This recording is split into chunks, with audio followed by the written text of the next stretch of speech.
Oke teman-teman semua, selamat pagi, siang, dan sore ataupun malam. Selamat datang di Bisik, bisik-bisikin aja.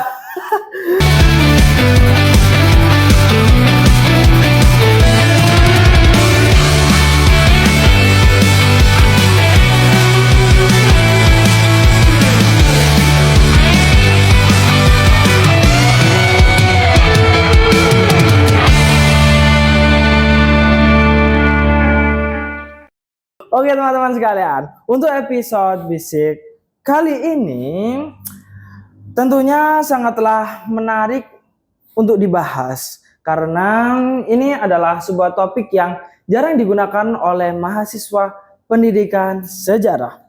Untuk kali ini bintang tamu di sebelah saya telah hadir Kak Ahmad Kafabihi Al-Haitami yang merupakan mahasiswa pendidikan sejarah angkatan 2022. Betul Mas Kafa? Ya betul. Gimana Mas Kafa? Sehat? Baik. Alhamdulillah. Berarti sekarang udah selesai skripnya semuanya ya? Ya sudah selesai semua, tinggal wisuda aja. Wah. Tinggal nunggu wisuda. Alhamdulillah. Jadi lebih lega ya Mas ya? Ya lebih lega. Terus kesibukannya setelah skripsian ini gimana Mas? Mungkin ya belajar lagi, belajar terus gitu aja. Oke, jadi setelah skripsian beliau pun tetap belajar dan kalian juga harus seperti itu guys. Jangan setelah menyelesaikan tugas akhir malah kalian meninggalkan jati diri kalian sebagai manusia malah tidak belajar. Begini langsung saja Mas ya? Ya boleh langsung saja. Oke siap. Jadi alasan Mas Kafa sendiri memilih tema ataupun judul ini tentang Taman Nasional Bromo Tengger Semeru untuk ditulis dalam skripsi itu apa sih Mas?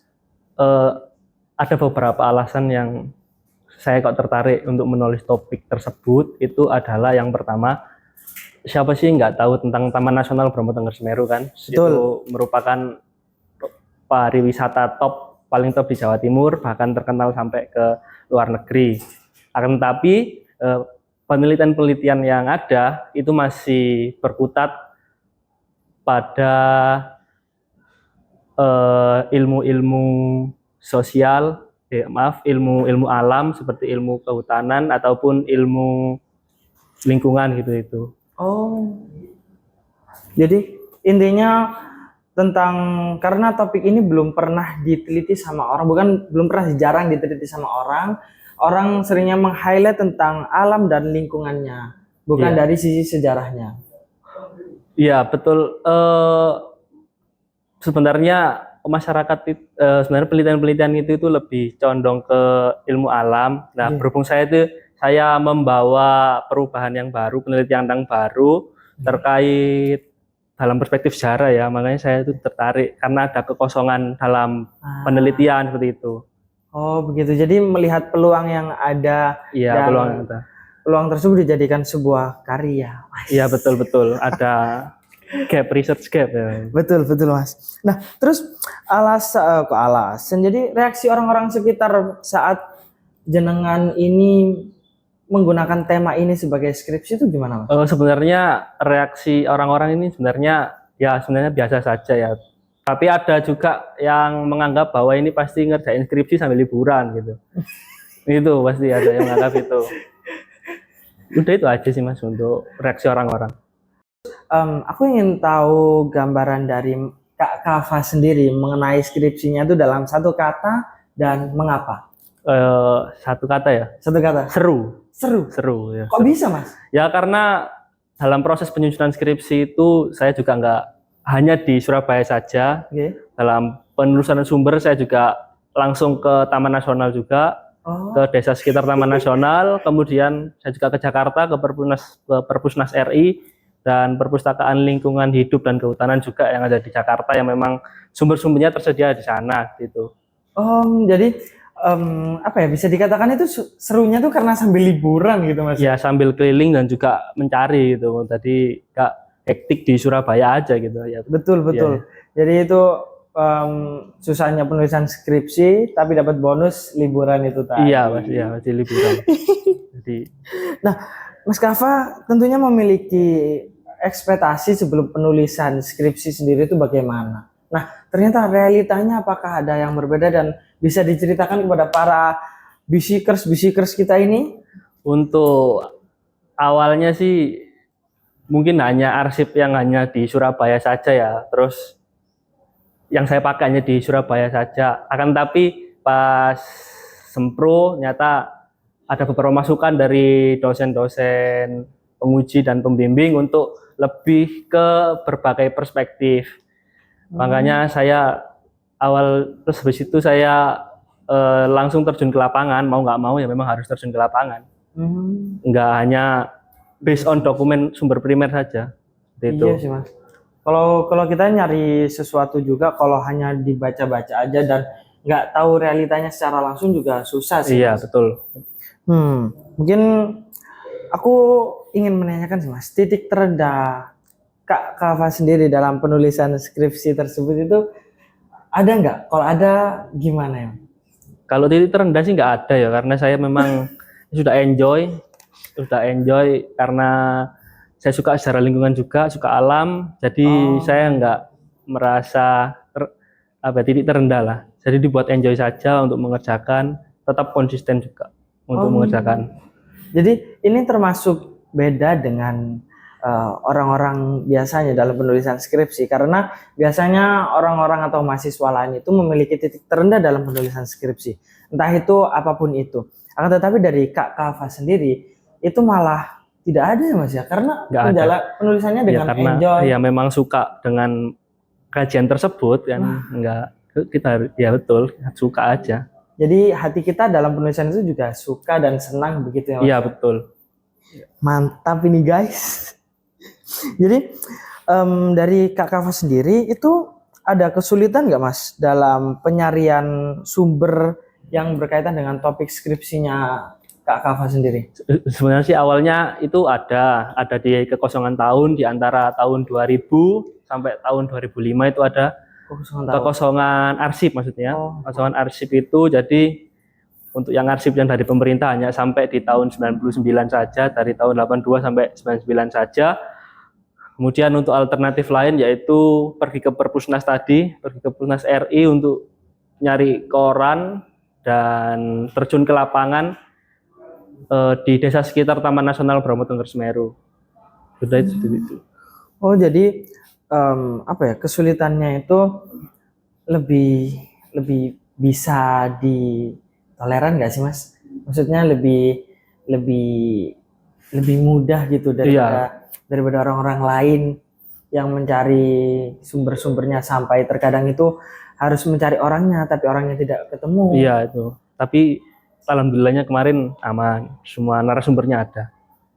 Masya Allah. Jadi Kak Kava sendiri ada nggak kayak cerita unik saat bimbingan bersama dosen begitu?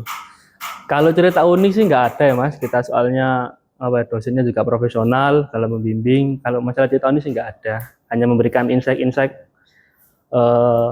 untuk penulisan yang secara baik dan benar sesuai kaidah. Gitu.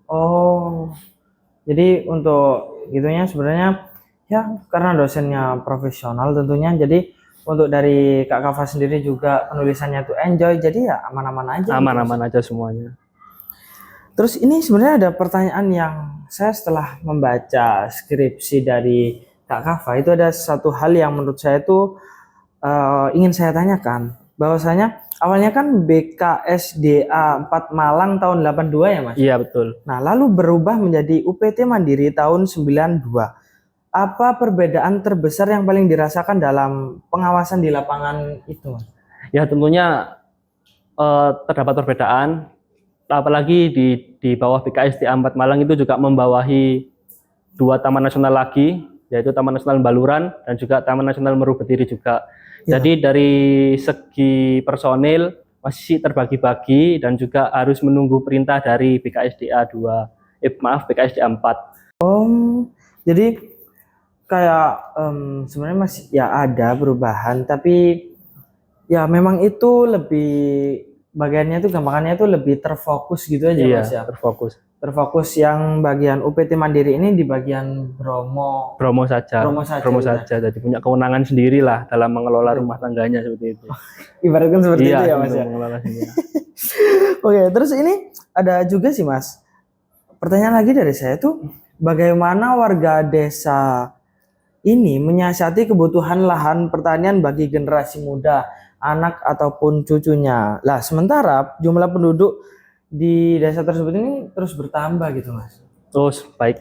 Memang kalau kita panggil wong Tengger ya, bagi orang-orang Tengger itu tidak dapat dipisah dari budaya agrarisnya memang. Iya. Terus untuk masalah pertanian itu memang tidak dapat dipisahkan, dan kemudian masih banyak orang-orang itu masih bertani juga, dan juga disambi dengan sebagai penyedia jasa wisata juga. Misalnya kalau paginya ke Bromo Ya. jadi tour leader, siangnya nanti ke Ladang seperti itu. Oh, Iya. jadi itu kebanyakan kayak tour leader, habis itu kayak yang jeep gitu kan sih? Iya, jeep juga. Terus kalau dulu masih dibuka pendakian ke Semeru, warga-warga Ranupani juga ada yang jadi porter dan tour guide untuk sampai ke puncak Mahameru. Oh, gitu. Jadi Ya. pekerjaannya dari orang atau wong Tengger itu Iya, Wong tadi Tengger itu. memanfaatkan lingkungannya untuk menjadi sebuah pekerjaan. Iya. Contohnya seperti kayak supir jeep itu Iya, tadi. supir jeep. Habis itu ojek. Ojek. Kalau yang mungkin yang sebagai buruh tani itu ada yang jadi buruh tani, dan juga ada yang ojek ngangkut kentang. Oh. Itu ada. Biasanya kebanyakan anak-anak muda sih. Seperti kita ini ada juga. Ojek mengangkut kentang itu tadi, Iya. Mas. Begitu. Oke. Jadi terus ini ada lagi sih Mas. Seputar sebelum tahun 82 sih Mas.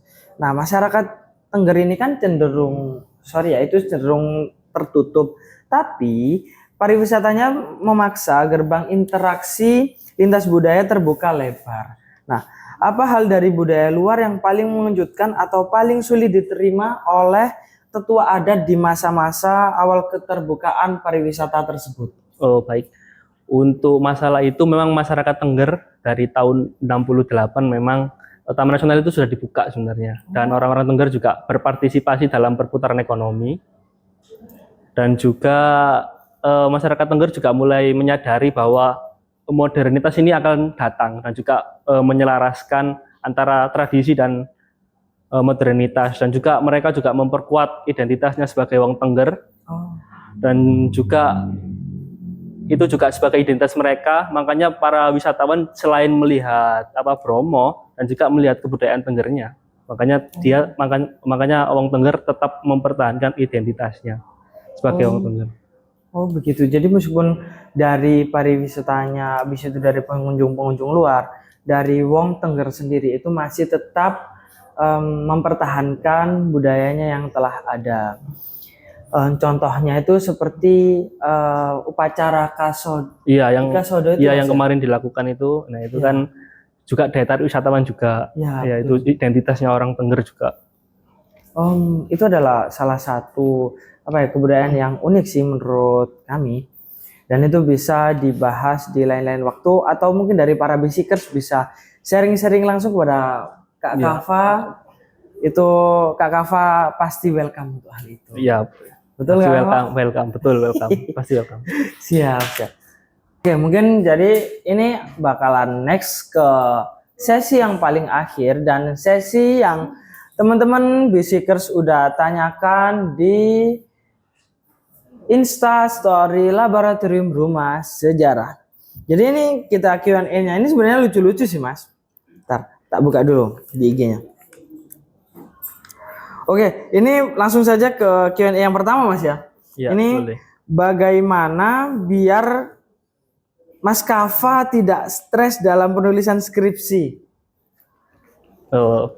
Tentu saja dengan saya sih nggak terlalu sampai memikirkan sampai stres ya. Kalau misal saya stres sih bakal healing keluar dulu, mungkin ngopi-ngopi atau jalan-jalan kemana gitu.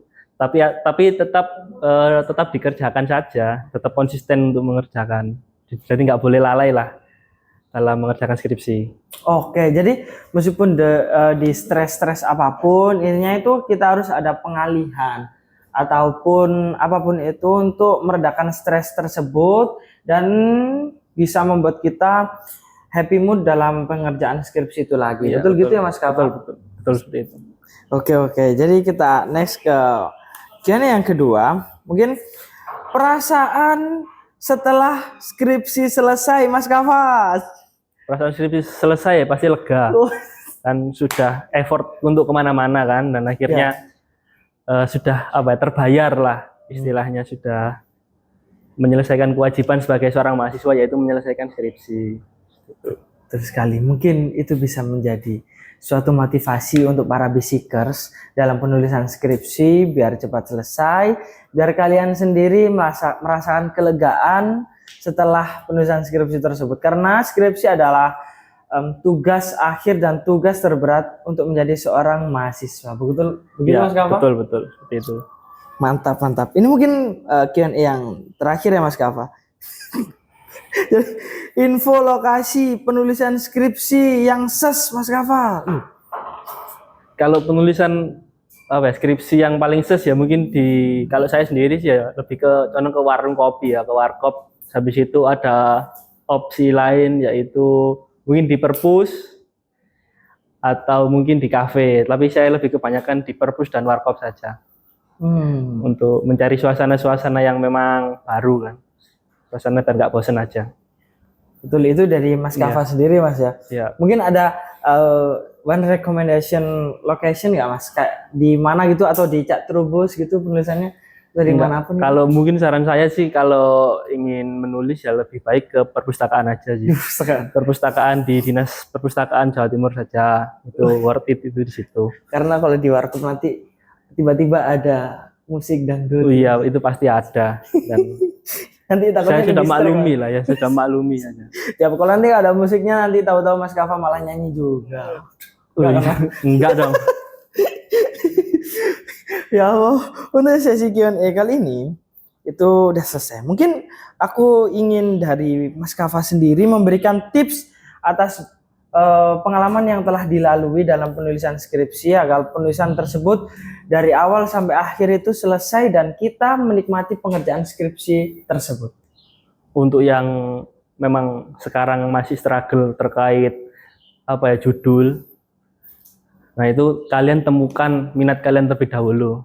Kalau kalian memang suka sejarah, tentukan sejarahnya apa, misal secara sosial, secara ekonomi, secara lingkungan, secara olahraga, ataupun secara yang lain-lain. Kalau memang kalian minatnya di pendidikan, ya monggo di pendidikan. Nah, terus untuk biar cepat ketemu judulnya, sering-sering membaca artikel atau membaca buku saja. Nanti bakal pasti ketemu untuk celah penelitiannya. Untuk yang sudah sempro dan mengerjakan skripsi, saya sarankan untuk tetap konsisten ya untuk mengerjakan, karena memang halangannya ada dari faktor-faktor non teknis juga, dari luar-luar juga. Contohnya apa Mas Kafa? Ya, misal dalam tanda kutip malas, atau mungkin ada pengaruh-pengaruh dari luar. Misalnya seperti itu. Kalau tetap pada satu tujuan saja, menyelesaikan skripsi gitu aja. Oke, jadi intinya itu untuk yang mahasiswa awal, kita itu harus mengetahui kesenangan kita itu di mana, di sisi mana, di sejarah bagian mana, untuk yang bagian sejarah. Untuk kebetulan berarti Mas Kafa ini sejarah kontemporer ya Mas ya? Sejarah kontemporer. Betul. Iya, kontemporer. Kalau untuk menulis pendidikan juga silahkan. Untuk mahasiswa yang sudah di tahap akhir penulisan tetap konsisten. Betul, ya, tetap konsisten dalam penulisannya. Betul. Oke, mungkin Mas Kafa bisa memberikan semangat ataupun motivasi kepada para bisikers untuk tetap semangat dan konsisten dalam penulisan skripsinya. Kalau dari saya sendiri, tetap semangat, kemudian jangan menyerah, dan nikmati prosesnya. Udah itu aja. Oke, saya kira seperti Jokowi itu, tetap berjuang sukses. Oke, jadi tetap semangat ya para bisikers dalam penulisan skripsinya. Semangat. Oke, mungkin dari sesi per sesi dari basic ini telah kita lalui.